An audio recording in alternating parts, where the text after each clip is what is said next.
ইব্রাহিম আলাইহিস সালাম পাগলের মতো দৌড় শুরু করছে। দরওয়াজাটা খুলিয়া দৌড়ানো শুরু করছে। কে কে আমার মালিকের নাম ডাক দিয়েছ? আমি তো ওই আল্লাহর জন্য পাগল হয়ে গেছি। ওই মালিকের নামটা ডাক দিছো কে রে? একটু দাঁড়াও, একটু দাঁড়াও। আল্লাহর বান্দা ফেরেশতা ঝরিয়া যাইতে আছে, ডাক দিয়ে বলতেছে রে দাঁড়াও। কে তুমি? আমার মালিকের নামটা ডাক দিছো রে। আরেকবার যদি একটু ডাক দিতা বড় মজা লাগছে। আরেকবার আমার মালিকের নামটা একটু ডাক দাও না। পথিক ডাক দিয়ে বলে, ও ইব্রাহিম, মাগনা একবার ডাক দিয়া দিছি, মাগনা তো একবার ডাক দিছি, পিড়িতে একবার ডাক দিয়া দিছি, এবার আর পিড়িতে ডাক দিব না, এর বিনিময় কিছু দেওয়া লাগবে। বলে তুমি বিনিময় কি নিতে চাও? তুমি যা চাইবা, আমি মালিকের নামটা শুনতে চাই। আমার মালিকের নামটা শুনতে আপনারা সকলে চান কি চান না? একটু আওয়াজ দেবেন নারায়ে তাকবীর। মালিকের নাম ডাক দিবে। এবার আল্লাহর বান্দা ডাক দেয়া বলতেছেন, ও ফেরেশতা ডাক দেয়া বলতেছেন, ও ইব্রাহিম শুনো, পিরিতে আর ডাক দিব না। মালিকের নামটা যদি শুনতে চাও, তোমার রাজ্যের মধ্যে, তোমার অর্থকড়ির মধ্যে যা কিছু আছে রে, এর অর্ধেক যদি দিয়া দাও, আমার নামে রেজিস্ট্রি যদি করিয়া দাও, তাহলে আমি তোমার প্রেমের প্রেমিকের নাম ডাক দিব। সুবহানাল্লাহ কয় না? इब्राहिम अलैहिस्सलाम तो अल्लाह पागल। मोहब्बत की जुनू बाकी नहीं है, मोहब्बत की जुनू बाकी नहीं है, मुसलमानों में खूब बाकी नहीं है। ऐसियाँ हो जारी से मकसूद किया है, लिकाए खुदा है, मकामुर रज़ा है, वो जन्नत भी मतलू बेहाय इस वजह से कि दारुल लिका है, मकामुर रज़ा है। इब्राहिम अलैहिस्सलाम डाक दे वाले रे बाबा सुनो, আমি তো মালিকের জন্য পাগল, ওই মালিকের জন্য সব কিছু করতে রাজি। আমি তোমার আমার যা আছে সব অর্ধেক তোমার জন্য লিখিয়া দিলাম, তবুও মালিকের নামটা একবার ডাক দাও। আল্লাহু আকবার বলেন। ওই প্রতীক আরেকবার ডাক দিছে। যার সাথে যার ভালোবাসা, তার নাম নিলে যতই না ততই মজা লাগে। কথা কয় না, ঠিক না বেঠিক? যুবক ভাই ভালো করিয়া বুঝো, যারা অন্য মানুষের সাথে তোমার প্রেমাস্পদ, তোমার প্রেম আলাপ চলে, যখন ছোট্ট করে একটা কল আইসা যায়, মিস কল আইসা যায়, বাবা দেখবে, মা দেখবে, আস্তে করিয়া চুপে চুপে লুকাইয়া লুকাইয়া ঘর থেকে বাইর হইয়া অন্ধকার রজনীতে কলা গাছ তলে যাইয়া ওখানে যাইয়া কথা বলে এমন কিছু যুবক আছে না নাই? কারণটা কি? ওই লোকটা, ওই যুবকটা আরেকটা যুবতী মেয়ের প্রেমে পাগল হইয়া গেছে। ওই যুবতী মেয়ে যাই বলে তাই কয়। এবার পাগল বলতে আছে, ও তুমি আমাকে যাই বলতে বলবা, 2 তালা থেকে লাফ দিতে বলবা, আমি তোমার জন্য পাগল। 2 তালা থেকে লাফ দিতে বলবা, আমি লাফ দিয়া মরিয়া যাইতে রাজি আছি। সাগরে ঝাঁপ দিতে বলবা, সাগরে ঝাঁপ দিতে রাজি আছি। এরে বাবা, একটু মনটাকে জিজ্ঞাসা করিও, ও তো দুনিয়ার সামান্য একটা সময়ের জন্য অল্প কিছু ভালোবাসা পাইছে, সমস্ত ভালোবাসার মালিকটাকে। ইব্রাহিম আলাইহিস সালাম ডাক দেয়া বলে, এরে প্রতীক, আমি তো আমার মালিককে সবচেয়ে বেশি ভালোবাসি, যা লাগবে তোমার অর্ধেক দিয়া দিলাম, তবুও মালিকের নামটা ডাক দাও। ওই আল্লাহর বান্দা, ওই ফেরেশতা মালিকের সামনে আল্লাহর নামটা আরেকবার ডাক দিল। ইব্রাহিম আলাইহিস সালামের সামনে যখন আল্লাহ বলিয়া আরেকবার ডাক দিছে, দিলের মধ্যে আবার খান খান তৈরি হইয়া গেছে, দিলের মধ্যে আরো মজা লাগা গেছে। আরেকবার ডাক দাস না, বলে এবার অর্ধেক দিয়া দিছে, এবার গার কি দিবা? বলে বাকি যে অর্ধেক আছে ওই অর্ধেক দিবানি, যা আছে সব দিয়া দিলাম, তবু আমার আল্লাহর নামটা ডাক দাও না। আল্লাহু আকবার বলেন। আল্লাহু আকবার। এবার ওই প্রতীক আরেকবার ডাক দিয়েছেন, আল্লাহ। যত বলে তত মজা লাগে, মালিকের নাম নিতে দেরি, দিলের মধ্যে মজা লাগতে দেরি নাই। ও যুবক ভাই, ও বৃদ্ধ বাবাজি, হাতে কাজ করো সমস্যা নয়, পায়ে কাজ করো সমস্যা নাই, রাস্তাঘাটে হাঁটাহাঁটি করতেছ, দোকানদারি করো সমস্যা নাই। এই জবানটা তো মালিক দিয়া দিছে, জবানটা তো খোলা আছে, ওই জবান দিয়া মালিকের নামটাকে জপা যায় না। এরে বাবা, ইব্রাহিম আলাইহিস সালাম ডাক দিয়ে বলেন, আরেকবার ডাক দাও। সুবহানাল্লাহ কোন? আরেকবার ডাক দাও, বলে এবার তুমি কি দিবা?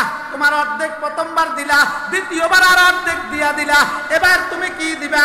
বলে তোমার কি প্রয়োজন, তোমার কি লাগবে বলো না। আল্লাহর বান্দা প্রতীক ডাক দিয়া বলে তোমার জানটা দিতে পারবানি? বলে আই দোস্তে আগার যা তলবি যা তো বক্ত বতক সম উস যা সে আজি দাস্তে বগো আবত বগসম। আল্লাহর বান্দা হযরত ইব্রাহিম ডাক দিয়া বলেন তুম পর আশিক হো কে মাইনে, তুম পর আশিক হো কে মাইনে জিंदगी बर्बाद की, खुद गिरा फंदा में बुलबुल क्या खता सैयाद की। আল্লাহু আকবার বলেন, আল্লাহু আকবার বলেন। ইব্রাহিম ডাক দিয়ে বলে মালিক রে তোমার জন্য পাগল হইয়া আমার জীবন দিয়া দিব, কোনো সমস্যা নাই, পুরো জীবন উৎসর্গ করিয়া দিব। ওই প্রতীককে ডাক দিয়ে বলে প্রতীক রে আমার জীবন লাগলে জীবন দিয়া দিব, তবুও মালিকের নামটা একটু ডাক দাও না। ও দোস্ত আমি আপনাদেরকে বুঝাতে চাচ্ছিলাম, ঘটনা বলা মাকসাদ না, এই ঘটনাটা কোরআনের তাফসীরের মধ্যে এসেছে, এজন্য বলেছি।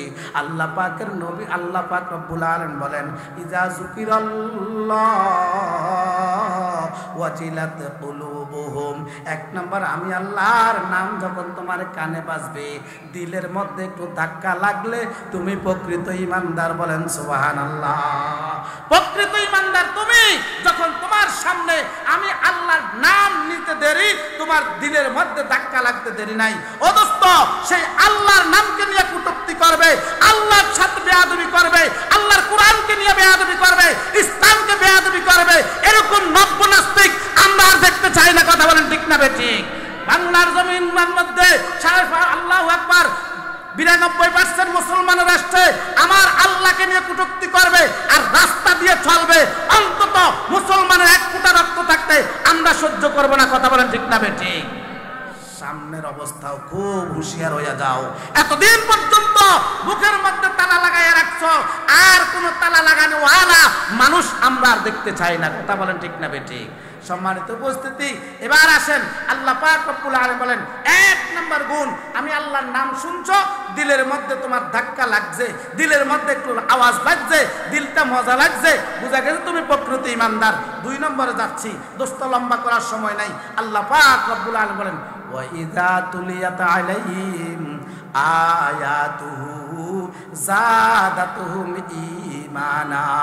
২ নম্বর গুণ মালিক ডাক দেয়া বলে রে বান্দা শোনো, তোমার সামনে যখন আমি আল্লাহর আয়াতগুলা নিদর্শনাগুলা তেলাওয়াত করা হয়, এখানে দোস্ত ভালো করিয়া বুঝেন, মুফাসসিরিনে কেরাম লেখেন 2 প্রকার। আয়াত মানে আল্লাহ তাআলার কোরআন, আয়াত মানে আল্লাহ তাআলার নিদর্শনাগুলি। আল্লাহ পাক রব্বুল আলামিন সময় সময় অনেকগুলা নিদর্শনাগুলা দেখায়, অনেকগুলা অবস্থা দেখায়। ও দোস্ত একটু লড়াচড়া হয় কিনা, ওই মালিকের দিকে একটু টাই কিনা, তার ঈমানটা একটু মজবুত হয় কিনা, আল্লাহ পাক রব্বুল আলামিন দেখতে আছে। একটু কষ্ট দেয়, একটু সময় সাপেক্ষে একটু লাড়াচাড়া দেয়, একটু বিভিন্ন ভূমিকম্প দেয়, আল্লাহ নিদর্শনগুলা দেওয়া খাইয়া আল্লাহর বান্দাদের ঈমানটা মজবুত আছে কিনা দেখতে থাকে। এবার আল্লাহ পাক রব্বুল আলামিন বলেন তোমার সামনে যখন আমি আল্লাহর আয়াতগুলা তেলাওয়াত করা হবে, আমি আল্লাহর কোরআনটা যখন তেলাওয়াত করা হবে, আমি আল্লাহর কোরআন থেকে যখন তেলাওয়াত করা হবে, তখন তোমার যদি ঈমান ভেড়িয়া যায়, তোমার ঈমান যদি বৃদ্ধি পায়, বুঝা গেছে তুমি প্রকৃত ঈমানদার। সুবহানাল্লাহ হয় না? আসেনি? আসেনি? আল্লাহর কোরআন তেলাওয়াত করলে ঈমান বেড়ে যাবে, এরকম আসেনি লোক আল্লাহর কোরআনটাকে বাংলার জমিন থেকে সারা বিশ্ব থেকে কোরআন নিপাত করার পায় তারা চলতেছে। কথা ঠিক না বেঠিক? কে কিভাবে আল্লাহর কোরআনটাকে দুনিয়া থেকে শেষ করবে বলেন তো দেখি? কোরআন কি শেষ হবে? কথা কয় না, শেষ হবে নি। আমি আপনাদেরকে একটা এক্সাম্পল দিই। এই যে একটা বাতি দেখেন, লাইট দেখা যান, এই লাইটটার একটা সুইচ আছে না? কথা কন, একটা সুইচ আছে না? এই লাইটটা বন্ধ করতে হলে ওই সুইচটা টিপ দিতে হবে। সুইচ টিপ দিতে দেরি আর বাতিটা নিভতে দেরি নাই।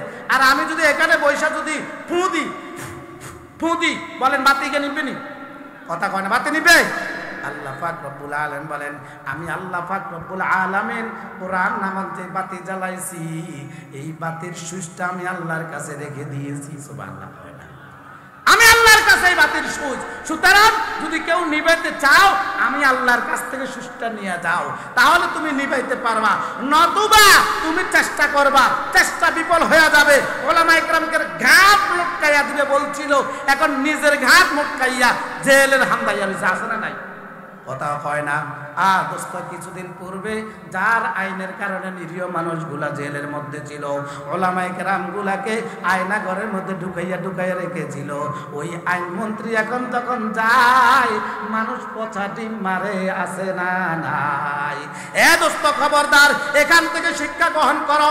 আমার মালিকের কালাম কিন্তু এখনো আছে, আমার মালিকের কালাম অতীত ছিল, এখনো কিন্তু আল্লাহর কালাম আছে। এই কালাম ওয়ালারা থাকবে, এই কালাম কিয়ামত পর্যন্ত থাকবে। আল্লাহু আকবার বলেন। এই কালামের সাথে যার সম্পর্ক থাকবে ওই তার গুণটা কিন্তু তার দামটা বাড়িয়া যাবে। আমি আপনাদেরকে একটা কথা বলতে চাই, যাদেরকে কষ্ট দিয়েছে এই বাংলার জমিনে ওলামায়ে কেরামকে কষ্ট দিয়েছে, ওই ওলামায়ে কেরামের দাম কমছে না আরো বাড়ছে? কথা কোন দাম কমছে না বাড়ছে? দাম বাড়ানোর মালিকটা কে? জোরে কর না কে? ক্ষমতা দরকার নাই, ক্ষমতার প্রয়োজন নাই, তবে খবরদার সামনে যারা আসবা পিছন থেকে শিক্ষা গ্রহণ করিও।